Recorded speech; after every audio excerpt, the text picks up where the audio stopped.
in this episode of American Giants. It kind of resembles a Frankenstein. It is a Muffler man that has been completely reworked. So when he said haunted trails, I sat up in the back of the van and wanted to know all about it. Say, this is easily the coolest one that we've seen. Yeah. It is sick. Around 1962, a fiberglass company in Venice, California started making giant Paul Bunyan figures for businesses to use as attention getters. After a few sales and a nice write-up in a trade magazine, their business took off. Over the next 10 years, over 400 of these fiberglass giants were sold across America. Now, 40 years later, and with fewer than 200 left, they remind us of a time before digital billboards and the internet. A time when businesses used giant roadside architecture to catch your attention. My name is Joel Baker. I travel across America searching for what has become known as the Muffler Man. The places they have been and the stories they hold fascinate me. And I never know what I'm gonna find as I look for the remaining American giants.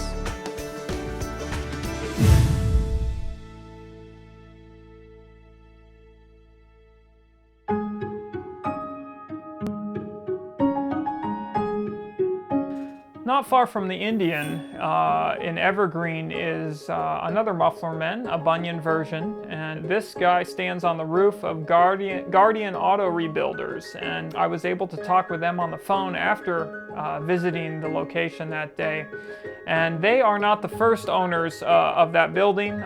He was actually there when they came on. So again, it's a mystery. We don't know where this guy originally came from. Interestingly enough, when we got the GoPro out at this location, we find another example of a footless Muffler man. This guy has also lost his feet, pretty much in the same location as the two in Crystal Lake. Is there a connection between all these guys? I don't know, but they definitely have a connection in the fact that wherever they were first installed, they were installed in such a way that the original owners just chopped off their feet before, in order to remove them.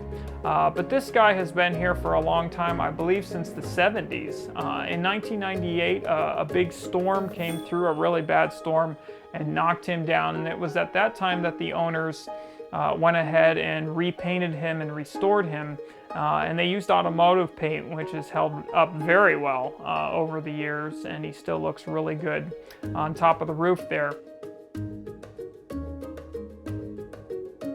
At one time, the head walked off, but unfortunately, it was seen in a back alley after a few weeks. The police called the owners and said, hey, there's a big Muffler man head in an alley here, it's probably yours. That, I guess, is the good thing about Muffler men. Unfortunately, often things walk off, but it seems like the most essential parts normally find their way back to the owners. It's kind of hard to keep something that large hidden. And it's really unfortunate to have a Muffler man sitting there with no head or any arms.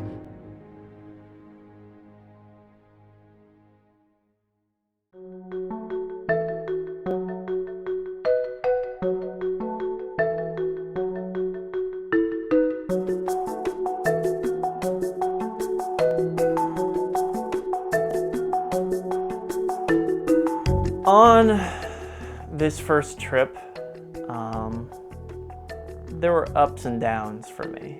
Like in the beginning, I just wanted to sit in the back of the van and read comics. Then I started to get into it.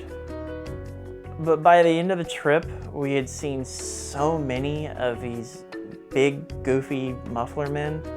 I wasn't as into it as I had been in the beginning. There were a couple of places we stopped at, I didn't even get out of the van. Like Neto and Joel hopped out to go shoot video or talk to people, and I just kept napping. But then we were looking on the internet at stuff around where we were going to be going, and Joel was telling Neto and I about this putt-putt place, Goofy Golf, whatever you want to call it. haunted trails. As soon as he said it, like I perked up. I used to work in a video store. I love horror movies, monsters, you know, classic and new. So when he said haunted trails, I sat up in the back of the van and wanted to know all about it. Our final stop in Chicago, the last Muffler Man we visited, is again one of the more famous ones. We pulled up to Haunted Trails on a very hot Sunday afternoon, and this marked the end of our Chicago trip. It could not have been a better end for Bo. He was extremely elated to find haunted trails and see all the ghosts. Say, this is easily the coolest one that we've seen. Yeah. It is sick. I wish they were all this awesome. Okay, get out here. And of course, the Muffler Man was extremely unique. Many call it Franken Muffler Man, and it kind of resembles a Frankenstein. It is a Muffler Man that has been completely reworked. And many have questioned, is it really a Muffler Man at all, and where did it come from? The history on this guy is very interesting. Apparently back in the 1960s, this place was called Happy Trails. And there's been a few reports on Roadside America that this guy actually used to be a clown. Those conflict with other reports that he was shipped there in a crate and arrived around 1977.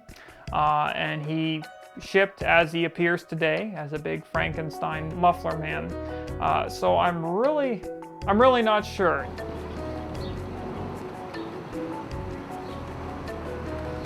Hey, he's definitely a Muffler Man, but he has been seriously reworked.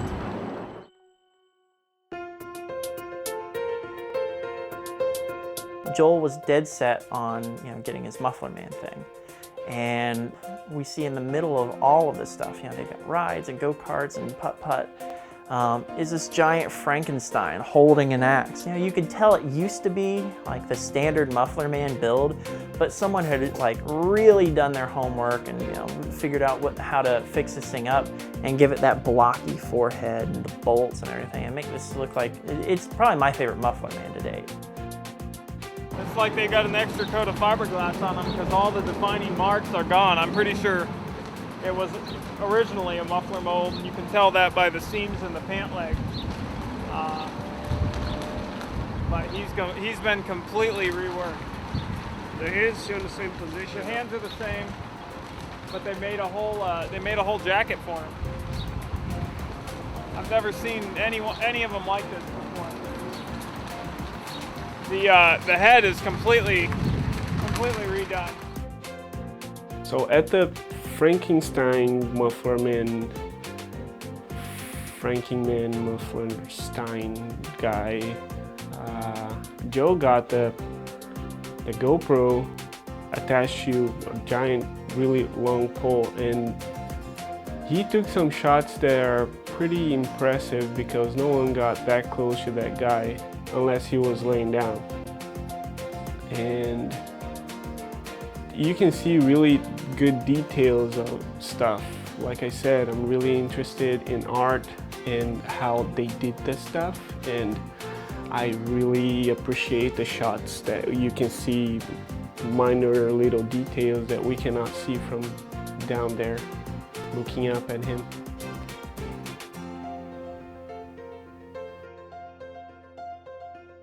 And then I got on my phone and started looking up, like, you know, stuff about this this putt-putt course.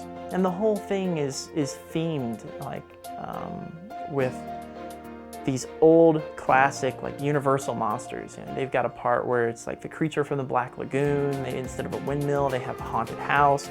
It's got vampires all over the place. Even the trash cans look like ghosts. They're even painted red and orange and pink, like the Pac-Man ghosts, which really aren't that scary. But one of the coolest things there was the fountain. Like, where is it most goofy golf places? It's, you know, this turquoise, fake dyed water shooting up in a fountain. But at Haunted Trails, they have this fountain that shoots up and is dyed like dark red, so it's like blood shooting up into the air, which I thought was awesome.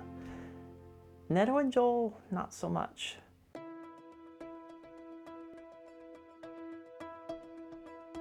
There's a lot of things we don't know, but we can speculate, and I'm guessing that possibly they shipped this guy up to Fast, had him reworked as a Frankenstein, and then he was shipped in the spring of 1977 to the new haunted trails, and he's been there ever since. Me and the guys looked over him really carefully, and he definitely has original Muffler Man roots, especially on his legs. The creases, the wrinkles, they all line up and match the classic Muffler Man mold that was made by International Fiberglass. So somewhere in this guy's history, he's definitely got, shall we say, International Fiberglass blood, but he's definitely been reworked. We're guessing not by them. He actually does resemble more of Fast's work in the way his features are. It reminds me of other things that they have done, so I wouldn't be surprised if they had a hand in it, or at least in his conversion to what he is today. As we drove home and I thought about all the Muffler Men we had covered, the most in one time that I had ever seen before, I realized that it was still just a small little slice of Muffler Men in America. It was just a small section, just one state. We still had Los Angeles, we still had Texas, we still had New Jersey, which is loaded with Muffler Men. And so the possibilities ahead of us still seemed endless of everything we could find. And more interestingly, how will all these Muffler Men fit together? What stories will start overlapping each other? You know, who moved where? And that's what it's all about. The mystery of it all, the history, the people you'll meet. It was a great trip, and one we still look back on very fondly and talk about even today.